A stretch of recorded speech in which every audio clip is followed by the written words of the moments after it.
Hello, welcome to another video. Today we're not going to be looking at Photoshop, but some new technology released by one of my favourite technology companies, Apple. And we're going to be looking at three things today, and that is OS line 10.7.2, which is what we're currently running on. We're going to be looking at iCloud, and of course iOS 5.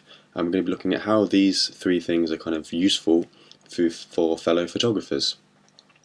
So the first thing that kind of came out, and for today I'm going to be using one of these, which is an iPad 2. So we've got the all-important camera, which is going to be useful for today's demonstration. So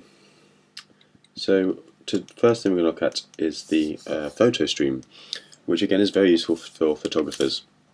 Maybe not so much for people that own iPads, because the camera isn't brilliant, but for people with iPhone 4s or 4Ss, this is going to be really fantastic, and for iPad users it's useful as well, I guess.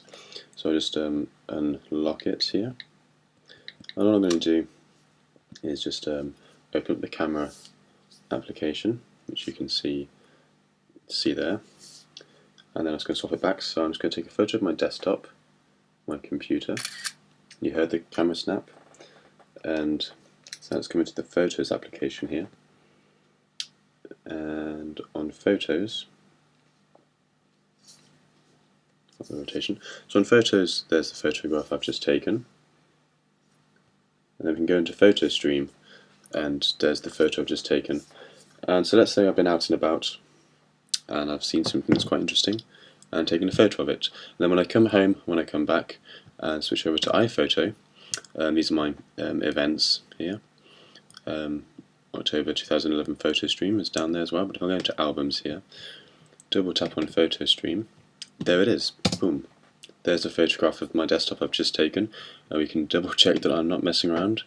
October 11th 1432, bang. The timing's a bit out because it definitely wasn't 5 minutes ago. Taken with an iPad 2, ISO 64, very interesting. And yeah, a bit more technical information there as well. So yeah, so that's very useful for photographers if you're out and about. You see a photograph, and bang, you come home and it's straight into your desktop. So that's Photo Stream, works very nicely and seamlessly with your iOS devices. Second thing I want to talk about is documents in iCloud. If you've got an iPad or an iPhone, you might be on the bus or in a taxi on the way to work, and you might be working in Pages or Keynote or Numbers, and just typing down some ideas and making notes about things about the day ahead. Just see something on the internet, copy and paste it in that's useful for like research and inspiration. Well, now we can do that over iCloud. So if I again unlock my iPad, it's not letting me do the code. If I come to my productivity folder, I can open up Pages, and there we can see we have 5 documents. We got Formula 1, Story, Photoshop Basics, Notes, my CV, and Getting Started with Pages. So let's just create a new one.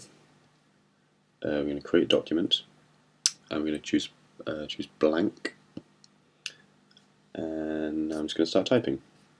So bring up the keyboard. So hello, the time is 14:35 on the 14th of October. Full stop. So that's what I've written there. Hello, the time is 14:35. Although my computer's saying 14:39 and my clock's saying 14:37. So I'm just going to go back into Documents. There's a blank, and it's got a little arrow. I'm just going to tap the arrow next to it, and that is currently updating one document, and a little status bar has come and gone. So I'm just going to exit Pages now, and then I'm just going to flick over to Safari, and that's already pre-booted onto iCloud.com, which is where you just sign in, and it's already in iWork. And boom, there's our blank document, and I can download that straight to my computer and carry on working at it, and then upload it again to the iCloud using upload document, which is what I'm going to attempt to do now. I've got a document in here called YouTube links, and this is just a bit.ly links to my pages on social media. So I'm just going to choose that. This is the first time I've done this, by the way. I haven't done a trial run of uploading that, but there it is, YouTube links. And now I'm not sure how quickly this will come to the iPad, because like I said, I haven't done this before. That's games, pages. It's not. Oh, there, and there we go. It's downloading it now as we speak. YouTube links. If I tap it, it's loading, and bang, there we go. Google Plus, Twitter and Facebook, YouTube links. It's all there. So again, that's a useful thing to have if I ever upload YouTube videos from this device. So again, yeah, but again, you can do that with anything. So you could be uploading, like I said, bring in stuff from Safari on your iPad or your computer for research notes, and then just pick up the research later on. So it's very, very easy to do. So that's photo stream and documents. iCloud does encompass a fair amount of things. So you obviously got mail, finding your iPhone, which is very useful. So you can only be able to see where I'm recording from now. So if I just type in my password here, you can see my iPad is currently where I live, as is my MacBook Pro. Actually, they're in slightly different locations, but you know, calendar syncs, contacts will sync. So yeah, it's all very good, very easy to do. Again, very much like Apple said, you don't really have to do anything. Another thing, this is more iOS 5 based than iCloud based. The Messages app is very good and very useful. I've only got 2 contacts at the moment.